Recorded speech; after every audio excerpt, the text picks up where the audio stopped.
बार व्रत कथा। बहुत समय पहले की बात है, भारतवर्ष में एक राजा राज करता था। वह अति प्रतापी और दानी था। वह प्रतिदिन मंदिर में भगवत दर्शन करने जाता था और गुरु और ब्राह्मण की सेवा भी किया करता था। उसके द्वार से कोई भी याचक निराश होकर नहीं लौटता तथा वह प्रत्येक गुरुवार को व्रत रखता और पूजन करता था। हर दिन गरीबों की मदद करता था, परंतु यह सब बातें उसकी रानी को पसंद नहीं करती थी। वह न व्रत करती और न किसी को एक भी पैसा दान के रूप में देती थी। वह राजा को भी ऐसा करने से रोकता था।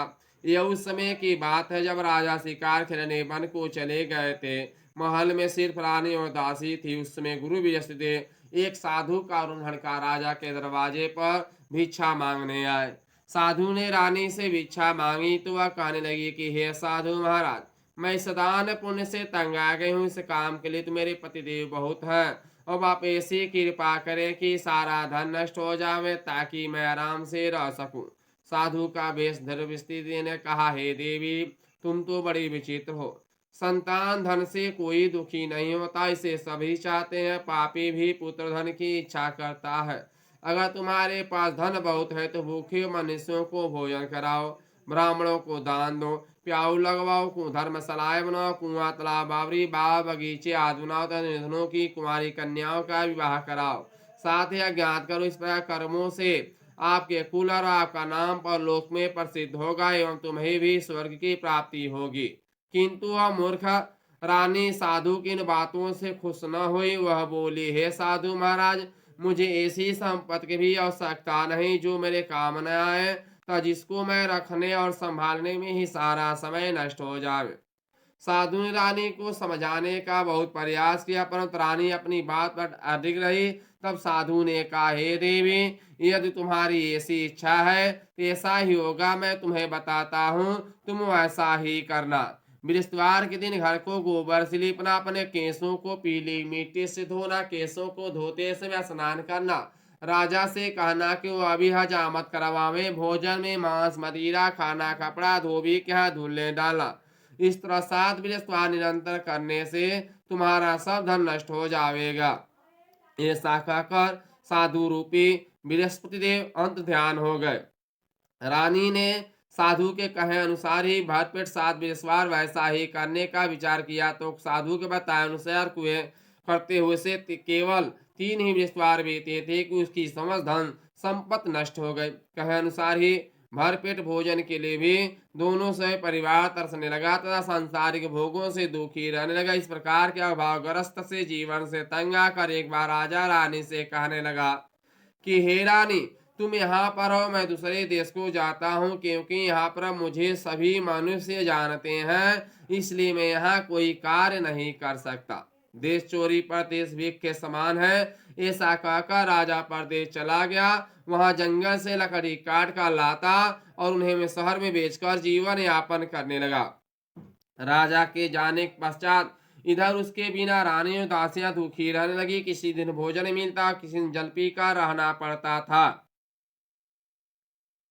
और एक समय रानी और दासियों को 7 दिन बिना भोजन के व्यतीत हो गए, तो रानी अपनी दासी से बोली, हे दासी, यहाँ समीप के ही नगर में मेरी बहन रहती है जो बहुत ही धनवान है।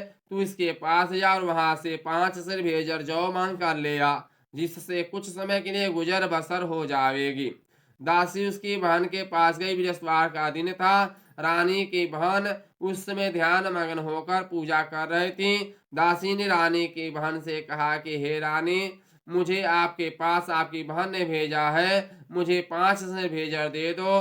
दासी ने अपनी बात अनेक बार कही, परंतु रानी की बहन ने कोई उत्तर नहीं दिया, क्योंकि वह उसमें बृहस्पतिवार की व्रत कथा सुन रही थी। रानी की बहन से जब दासी को कोई अपेक्षित उत्तर नहीं मिला तो वह अति दुखी हुई। उसे क्रोध भी बहुत आया। लौटकर वह रानी से बोली, हे रानी, आपकी बहन बहुत ही धनी स्त्री है, परंतु वह तो घमंडी भी है। वह छोटे लोगों से बात भी नहीं करती। मैंने उसे 5 से भेजर देने के लिए मैंने उससे बहुत कहा, परंतु उसने कोई उत्तर नहीं दिया। इस प्रकार मुझे निराश एवं खाली हाथ लौटना पड़ा। रानी बोली, हे दासी, इसमें मेरी बहन का किसी प्रकार का कोई दोष नहीं है। जब बुरे दिन आते हैं तब कोई सहारा नहीं देता। अच्छे बुरे का ज्ञान विपत्ति में ही होता है। जो ईश्वर की इच्छा होगी वही होगा। यह सब हमारे भाग्य का दोष है। उधर पूजा समाप्त होने के पश्चात रानी की बहन ने सोचा कि मेरी बहन की दासी आई थी, परंतु मैंने उसे कोई उत्तर नहीं दिया, इससे वह बहुत दुखी हुई होगी। कथा सुनकर तथा विष्णु भगवान का प्रसाद ग्रहण कर वह रानी अपनी बहन के घर गई। तब बोली, हे बहन, मैं बृहस्पतिवार व्रत कथा कर रही थी, तुम्हारी दासी आई, परंतु कथा समाप्त होने से पूर्व न उठते हैं और न बोलते हैं, इसलिए मैं ना बोली। बताओ दासी किस कार्य से मेरे पास गई थी? रानी बोली, बहन, हमारे घर अनाज नहीं था। वैसे तुमसे कोई बात छिपी नहीं है, इस कारण मैंने दासी को तुम्हारे पास 5 सिर भेजर लेने के लिए भेजा था। इस पर रानी की बहन बोली, हे बहन, बृहस्पति भगवान सबको मनवांछित फल देते हैं। देखो, शायद तुम्हारे घर के किसी कोने में अनाज रखा हो। यह सुनकर रानी की बहन से बातों से विस्मित दासी घर के अंदर गई। तुम्हारे घरा भेजर का भरा मिल गया। उसे बड़ा ही आश्चर्य हुआ, क्योंकि उसके अनुसार घर का एक एक बर्तन से खाली था। उसने बाहर आकर रानी को सारा वृतांत सुनाया। दासी अपनी रानी से कहने लगी कि हे रानी, देखो, वैसे भी हमको जब अन्न नहीं मिलता तो हम रोज ही व्रत के समान है। अगर इनसे व्रत की विधि तथा कथा पूछ ली जावे तो विश्वार की व्रत भी कर लिया करेंगे।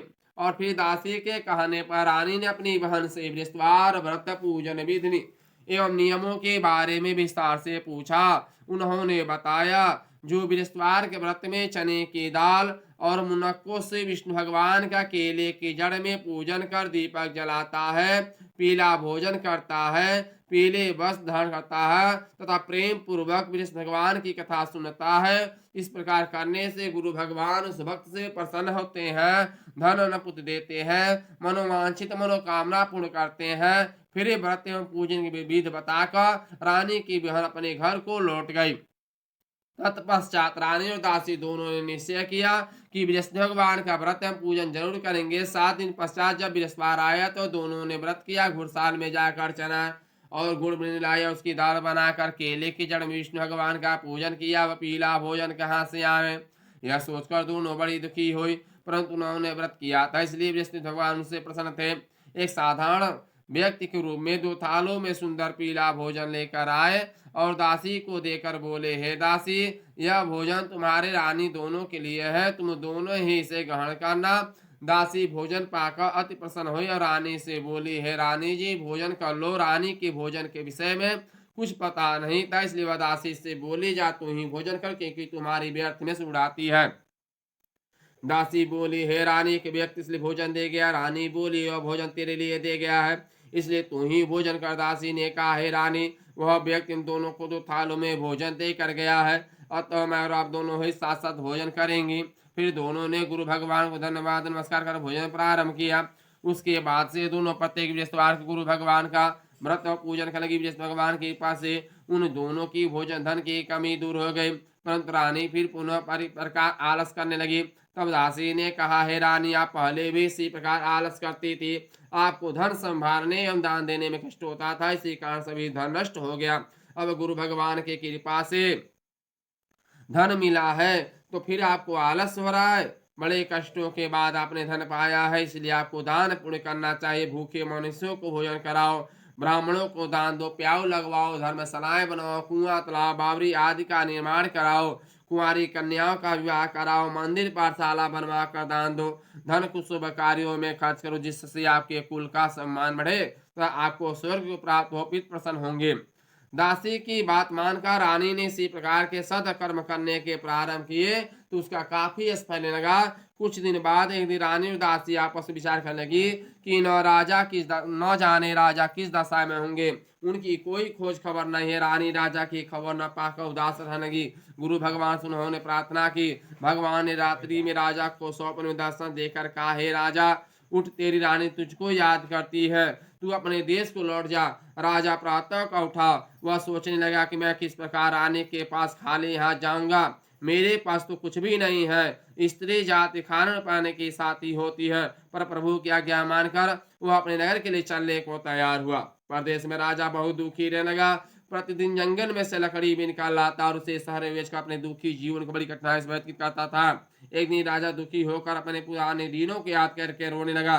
तब उस जंगल में बृहस्पतिदेव साधु का रोहण कर आए और राजा से बोले, हे लकहारे, तुम बियावन जंगल में किस चिंता में बैठे हो, मुझको बतलाओ। यह सुन राजा के नेत्र में जल भर आया और साधु के प्रणाम कर बोला, हे प्रभु, आप सब कुछ जानने वाले हैं। इतना कह करके साधु को अपनी संपूर्ण कहानी बतला दी। महात्मा दयालु होते हैं और उससे बोले, हे राजन, देखो तुम्हारी स्त्री ने गुरु बृहस्पति का व्रत प्रारंभ कर दिया है और तुम भी बृहस्पति व्रत करके चने की दाल गुड़ जल के लोटे में डालकर केले का पूजन करो, फिर कथा कहो, या सुनो, भगवान तुम्हारी सभी इच्छाओं को पूर्ति करेंगे। देखो तुम्हारी स्त्री ने भी गुरुवार का व्रत प्रारंभ कर दिया है, तुम भी मेरा कहा मानकर बृहस्पति व्रत करके चने की दाल गुड़ जल को लोटे में डालकर केले का पूजन करो, फिर कथा कहो, या सुनो, भगवान तुम्हारी सभी इच्छाओं को पूर्ति करेंगे। साधु के वचन सुनकर राजा बोला, हे प्रभु, मुझे लकड़ी बेचने के पश्चात इतना धन भी नहीं बचता जिससे भोजन के उपरांत कुछ भी बचा सकूं। मैंने रात्रि में अपनी रानी को व्याकुल व्यतीत देखा है, मेरे पास कोई साधन नहीं है जिससे उसका समाचार भी जान सकूं। बृहस्पति ने कहा, हे राजन, तुम किसी प्रकार की चिंता मत करो, तुम रोजाना की तरह लकड़ियां लेकर शहर को जाना, तुम्हें रोज से 2 गुना धन प्राप्त होगा जिससे तुम भली भांति भोजन कर लोगे। तो गुण चने का प्रसाद खरीद कर बृहस्पति की पूजा भी कर सकते हो। बृहस्पतिवार की कहानी निम्न प्रकार से प्रेम भाव से सुनाता हूँ। भगवान की जय, परम पिता परमेश्वर की, महाकाली की जय, गुरु बृहस्पति भगवान की जय, विष्णु भगवान की जय।